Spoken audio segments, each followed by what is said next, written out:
Salut les amis, j'espère que ça va. On se retrouve dans une nouvelle vidéo et ça fait très longtemps que j'ai pas pris la caméra parce que si vous m'avez suivi un petit peu sur Insta, j'ai décidé de lâcher un peu prise par rapport à YouTube, etc. Et vraiment retrouver le plaisir de prendre ma caméra et filmer des moments donc j'ai envie, des concepts que je fais, des trucs donc vous voyez, je suis trop contente de vous partager ça, pas juste filmer pour filmer. Et aujourd'hui je suis trop contente de vous faire cette vidéo parce que ça fait plusieurs mois en fait que je vous la tease pour être honnête, comme quoi je vais vous partager mes résolutions 2023. Je sais que c'était trop cool parce que c'est un peu dans cet univers motivation etc que j'adore et que quand je vous ai teasé ça vous étiez trop contents aussi donc surtout que je me suis posée il y a quelques jours pour un peu tout mettre à plat et en fait je trouvais qu'il y avait des trucs super intéressants que je voulais en même temps vous parler, un petit peu vous expliquer à cœur ouvert pourquoi je décidais de faire ça etc, et que peut-être ça vous aidera aussi à faire des résolutions donc pas forcément des résolutions basiques, enfin il y en a des basiques vous voyez, mais il y a des choses un petit peu plus profondes. Je les ai écrites donc vous savez j'ai tout bien organisé comme il faut, petites images et tout motivation. Vous le savez sûrement sur quoi je me suis organisée si vous me suivez depuis quelques temps maintenant, c'est sur Milanote. Je vous en ai déjà énormément parlé de Milanote, mais en gros c'est une, pour ceux qui ne savent pas ou qui débarquent sur cette vidéo, c'est une application que j'utilise au quotidien maintenant depuis quasiment 6 mois, mais ça fait beaucoup plus longtemps que je connais l'appli, depuis environ 2 ans. J'ai déjà fait plusieurs vidéos à ce sujet, j'ai déjà pu collaborer plusieurs fois même avec Milanote avant ça. Je vous invite à voir mes autres vidéos où je vous montre en fait mes anciennes templates, parce que je vais pas tout vous remontrer dans cette vidéo non plus, c'est pas le sujet ni le but. Mais en gros pour vous expliquer, Milanote c'est une plateforme en fait donc anglophone précise. Donc souvent on me dit comment on change la langue, on met en français Clara.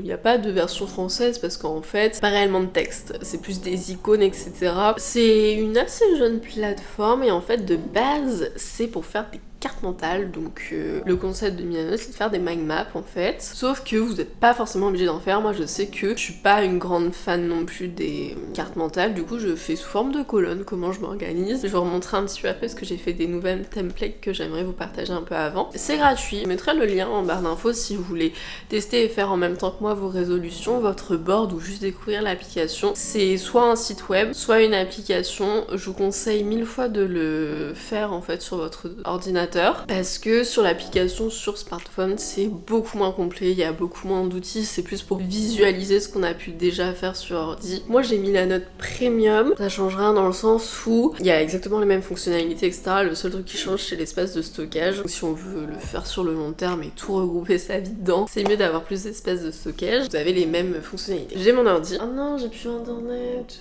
c'est une blague. Je vais vous montrer un petit peu vite fait sur mon téléphone quand même parce que je l'ai sur iPad, iPhone et Mac. Sur téléphone, vous voyez, donc là on voit mes boards, donc ça se présente vraiment autrement. Ça, vous voyez, c'est ma to-do list et ça fonctionne comme ça. Ah mais que je fais?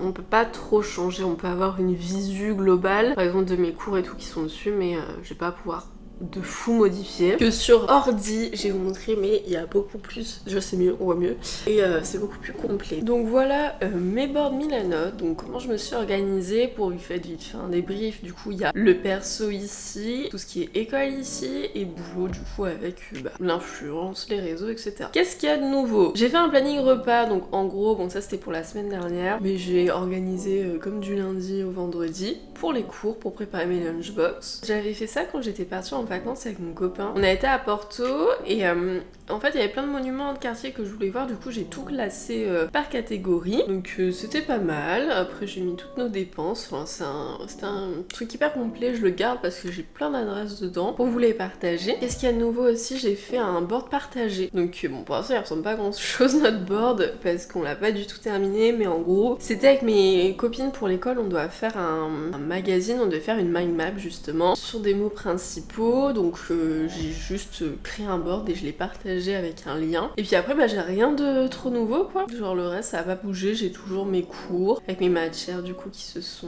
C'est bien rempli. Quand je vous l'avais montré j'avais pas encore eu mes cours, mais là du coup ça a pris forme. Et là sur quoi on va se poser surtout c'est sur mes résolutions 2023 ici. Donc là j'ai mon board avec mes résolutions dedans. Donc voilà grosso modo ce que j'ai fait. En fait je vais une sorte de petit mood board avec des petits trucs accrochés. Et je vais vous les dire un par. Donc le premier, vous voyez, j'ai mis des photos. Donc comment ça s'organise? organise en fait pour créer ça. Là en fait c'est un bloc de texte, une note que vous faites, vous écrivez nanana, vous changez la couleur, hop, et après vous faites les ajustements. Là ici en fait c'est une petite image que vous pouvez retrouver du coup dans les images ici, et vous tapez et puis vous trouverez. Et après le reste c'est des images directement importées depuis Pinterest que j'ai kiffé et que j'ai mis ici, et les petites annotations vous voyez comme ça en fait c'est des dessins. Comment on fait un dessin? Vous prenez le stylo, donc c'est plus simple sur iPad si vous avez un stylet, voilà, hop, vous faites une flèche, vous sauvegardez, ouais, vous avez votre dessin. Bon, grosso modo, pour vous expliquer comment il est formé, pour ajouter des photos c'est add image, soit vous faites les photos qu'il y a directement sur Milanote, donc libre de droit, ou soit vous uploadez vos propres images, ou vous les trouvez sur Pinterest, et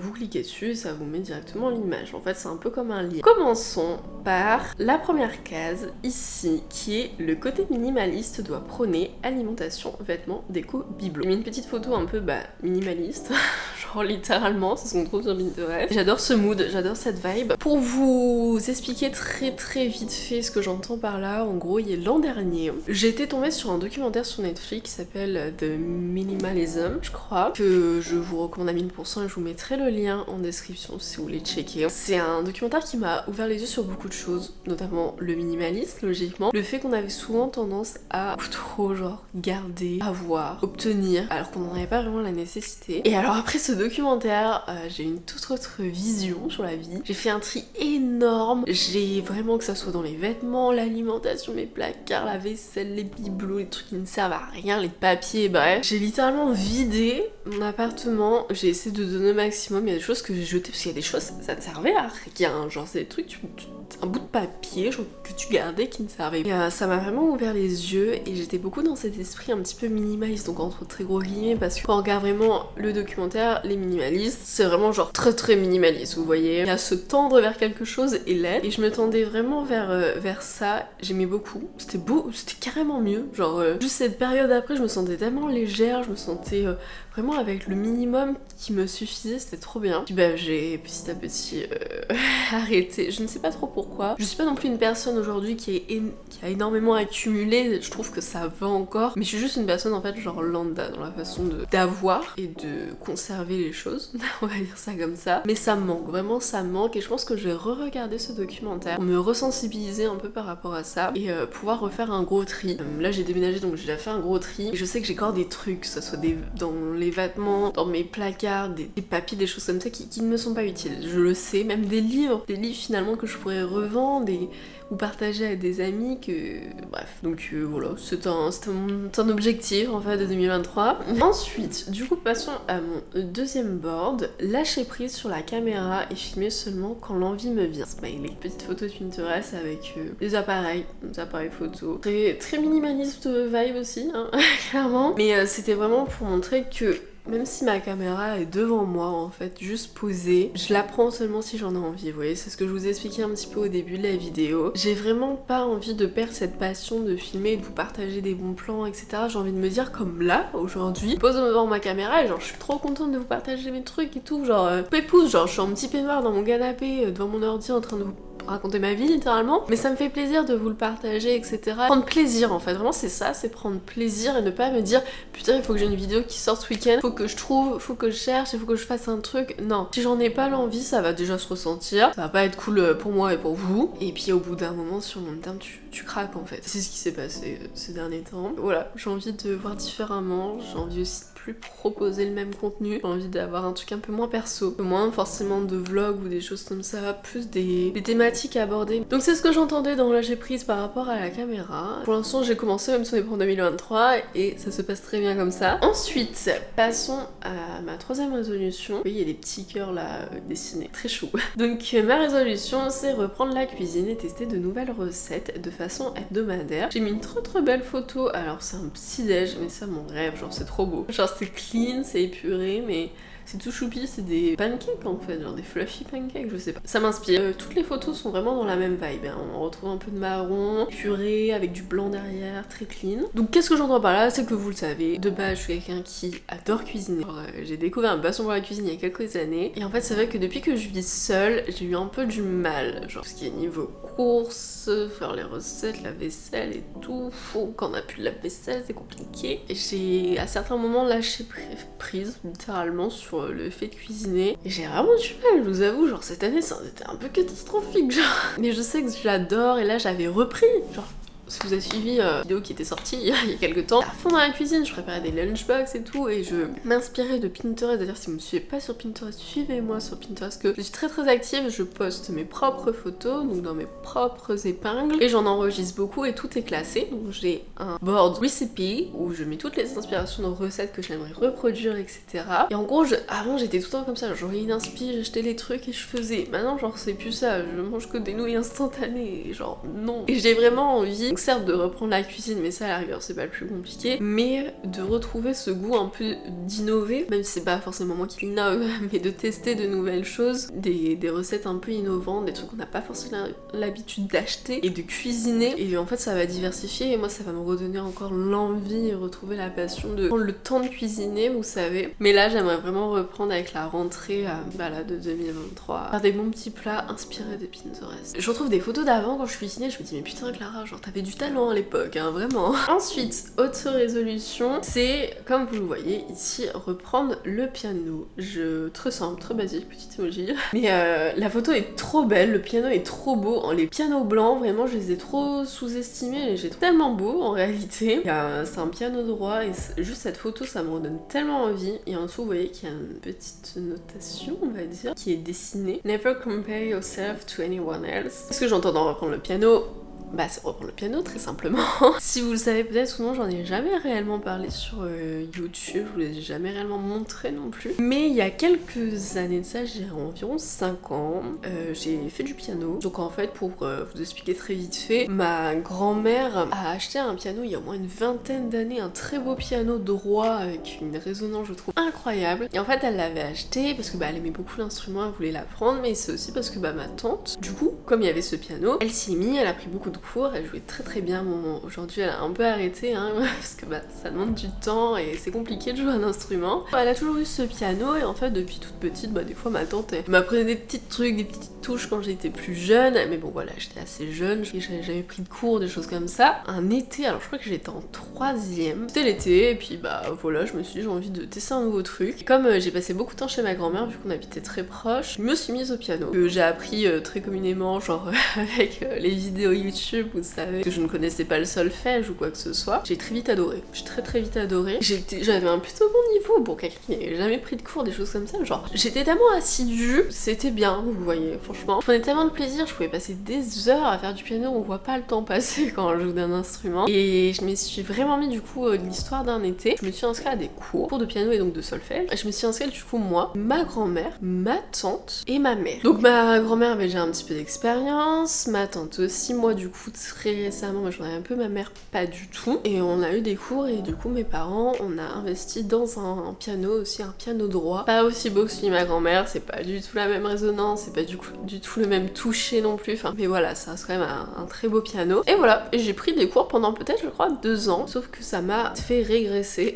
Parce que vraiment, apprendre le solfège, ça m'a fait reprendre à zéro. Et mon prof me donnait des trucs tellement genre classiques et des trucs que je ne connaissais absolument pas et qui me donnaient absolument pas envie. Ça m'a un peu genre limite dégoûté du piano, vous voyez. Je préférais 1000 fois et j'étais tellement plus entre guillemets douée à apprendre avec le téléphone sur YouTube. La première version que j'ai pris, donc que du mémoire, que le solfège. Ma mère a arrêté parce que c'était pas son truc. Ma grand-mère continue aujourd'hui à prendre les cours de solfège et de piano et elle joue très bien je trouve, genre c'est vraiment pas simple et elle apprend de très belles mélodies. Ma tante elle a un peu aussi arrêté le piano mais elle a continué les cours de solfège, elle fait de la clarinette. Et par contre du côté du coup de l'autre côté de ma famille, il y a ma tante, donc mon autre tante et ma petite cousine qui aussi prennent des cours de solfège de piano et donc un très beau piano, un Yamaha pareil, un piano droit, bref, très sympa. Voilà, petite histoire musicale si vous ne savez ou non. Et en fait quand je suis arrivée à Lille du coup j'avais plus de piano, vu que j'ai pas pu l'emporter dans l'appartement. C'est un piano droit, c'est très lourd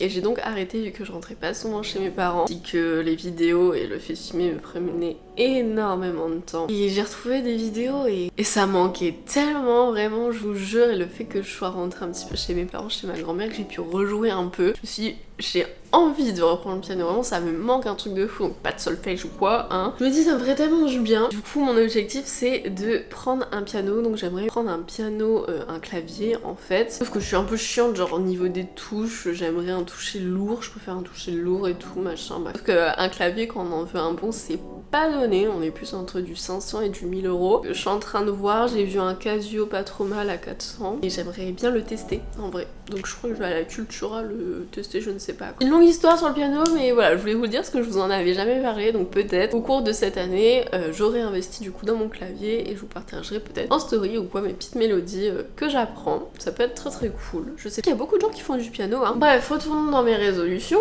Que celle-ci, je pense que c'est une des plus importantes. Me rapprocher de ma famille et de mes proches, accepter plus souvent des sorties, rentrer plusieurs fois par mois chez mes parents, etc. J'ai mis une belle petite photo de deux amis buvant un petit verre de rosé avec un petit chien, je pense à Adam, petit chat mais voilà. Vraiment très friendly, clairement. Esprit cosy, chill et partage. En gros, je vous en ai déjà parlé, mais je vois pas beaucoup de monde à l'extérieur de chez moi. Je suis assez casanière, je vois mon copain et mon chat. C'est vrai que je prends pas le temps de dire oui, je sors. Je prends pas du temps avec forcément mes amis, etc.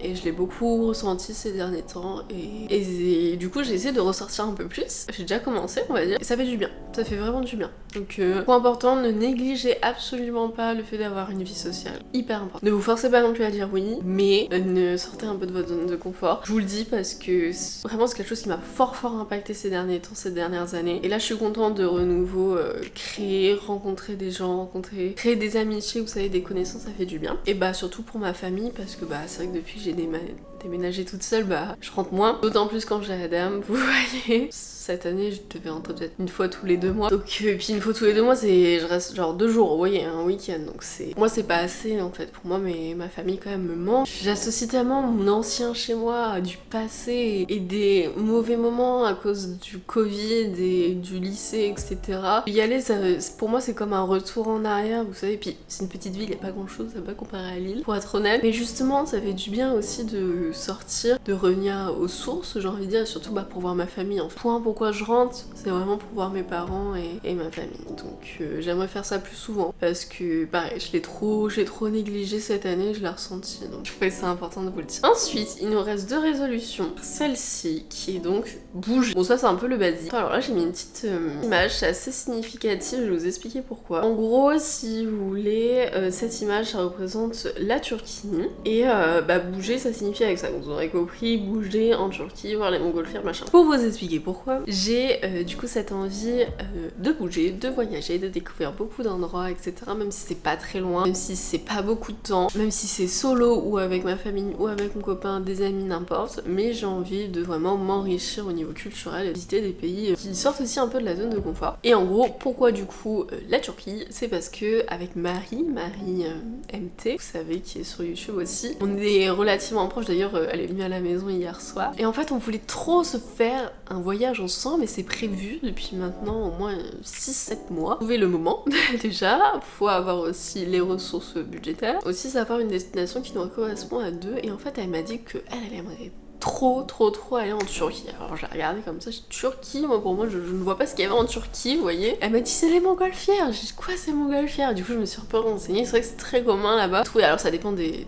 endroits, des régions, etc. Vraiment des ciels de montgolfières. Bref, sans vous expliquer dans le détail, c'est une destination du coup qu'on aimerait faire ensemble. Je sais pas si ça va se réaliser, je l'espère. En vrai c'est un petit peu un rêve de cette... pas vraiment une résolution, vous voyez, c'est un peu un goal. Mais j'aimerais beaucoup qu'on fasse ça ensemble quelques jours. Après, j'aimerais beaucoup aussi bouger à Budapest. Mes parents connaissent très bien parce que mon père a des soins dentaires là-bas, etc. Donc ils y vont plusieurs fois par an depuis quelques années maintenant. Moi, j'y suis jamais allée. Mais Aspire, c'est une très belle ville. Et c'est vrai que c'est pas très cher comme destination. C'est pas très loin non plus. Et ça a l'air vraiment beau à découvrir. Donc j'aimerais bien y aller. Et j'aimerais bien aussi en fin d'année prochaine, parce que je voulais le faire cette année, mais ça a été un peu compliqué niveau budget. C'est un peu basique, mais c'est Londres. J'y suis jamais allée. Et au niveau de Noël et des décorations, ça peut être très cool. Même si c'est pas bouger très loin, vous voyez là, demain je pars à Orléans avec mon copain, dans des petites maisons dans la forêt perdue, des tiny house, genre vraiment. C'est un peu insolite, mais Orléans c'est pas si loin, enfin c'est à 3 heures en voiture d'ici. J'y suis jamais allée, mais je suis quand même trop contente d'y aller. Je me dis genre, ça va changer, je vais découvrir une nouvelle ville et tout. Enfin juste bouger et découvrir et sortir de la zone de confort. Ensuite, terminons avec notre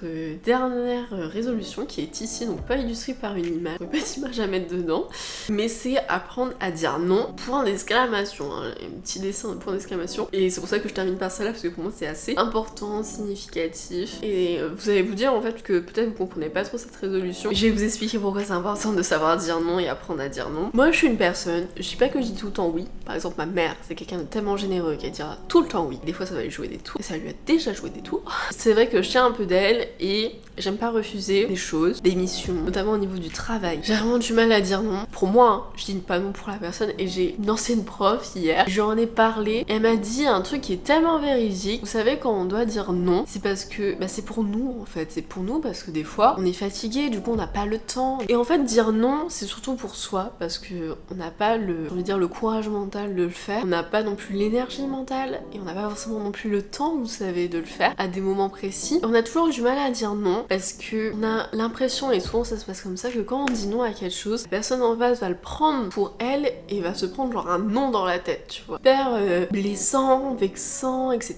On peut se poser des questions. Alors qu'en soi, la personne qui dit non, en général elle dit non mais pour elle, vous savez. Et là, ma prof elle m'a dit, moi j'avais ça un non positif. Quand elle dit non à des personnes, elle leur fait cette remarque en disant c'est un non pour moi en fait, mais pas pour vous, et peut-être dans quelques semaines, quand j'aurai le temps, quand j'aurai l'énergie, etc., ça se transformera en oui. Moi c'est un truc que j'avais vraiment du mal, ça, vous voyez, et que j'ai encore du mal aujourd'hui, mais du coup maintenant quand je dis oui, oui, il y a un vrai oui, et c'est pas un oui non, vous voyez. Et voilà, je trouvais ça intéressant de vous dire si vous êtes, là je parle au niveau du travail, vous savez, si vous êtes dans un travail, par exemple l'auto-entrepreneuriat ou la freelance, accepter des missions, et que vous avez du mal à dire non, alors pourtant vous êtes peut-être épuisé d'énergie, mentalement, etc. C'est pas grave de dire non, il y aura toujours d'autres opportunités pour finalement dire oui. Et voilà, je voulais terminer sur ça parce que voilà, c'est un truc qui me touche pareil en ce moment, et je me dis ça serait intéressant pour cette année de terminer par une résolution d'apprendre à dire non, et que non ce n'est pas péjoratif tout le temps, vous voyez. Que voilà pour mes petites résolutions. J'espère que mon board de Milanote vous aura plu. Ça vous aura aussi donné envie de créer votre propre vision board de cette année. Moi je sais que c'est quelque chose que voilà, je l'ai mis dans mon perso, etc., que je pourrais checker tout le temps que je veux. Vraiment, ce qui sera toujours là. Si j'ai besoin de motivation, si j'ai besoin de rappel, si j'ai besoin de me dire ça je le tiens ou ça je le tiens pas. Et voilà, j'espère que ça vous aura inspiré. Et aussi une chose que je me dis, en fait je me dis que ces résolutions, c'est un peu résolution dans la tête, j'ai envie de dire, mais la seule vraie résolution que moi en soi j'ai, que je me dois de respecter, c'est la seule que je veux respecter à 1000%. Pour moi, 2023, ça va être encore plus heureuse que 2022. Parce que je me dis, on est déjà heureux, on peut encore être plus heureux. Donc c'est continuer de l'être et de se sentir bien et de bien s'entourer, de faire les bonnes choses, etc. Moi c'est important et c'est vraiment la seule résolution, c'est de maintenir le bonheur que l'on a. Si à checker du coup Milanote, je vous mets les liens en barre d'infos et un petit descriptif pour tout vous expliquer correctement. N'hésitez pas aussi à m'envoyer si vous faites des vision boards sur Milanote, à me les envoyer en DM Insta par exemple, ça me fait trop plaisir. Je sais qu'il y en a beaucoup qui ont utilisé la plateforme grâce à mon partage et qui m'envoient des fois ou qui mettent des stories et qui m'identifient. Moi ça me fait trop plaisir, donc continuez, ça me fait plaisir. N'hésitez pas, sinon si vous ne faites pas de vision board, vous n'êtes pas très photo, vous n'êtes pas très visuel, à écrire vos résolutions si vous voulez les partager bien sûr. Aussi ça peut inspirer d'autres personnes ou d'autres personnes peuvent se retrouver dans les mêmes résolutions, etc. J'en termine avec cette vidéo ici, j'espère que ça vous aura plu et puis moi je vous dis je ne sais pas quand, parce que je ne sais pas quand je reprendrai la caméra. À une prochaine. Prenez soin de vous les amis. Bisous.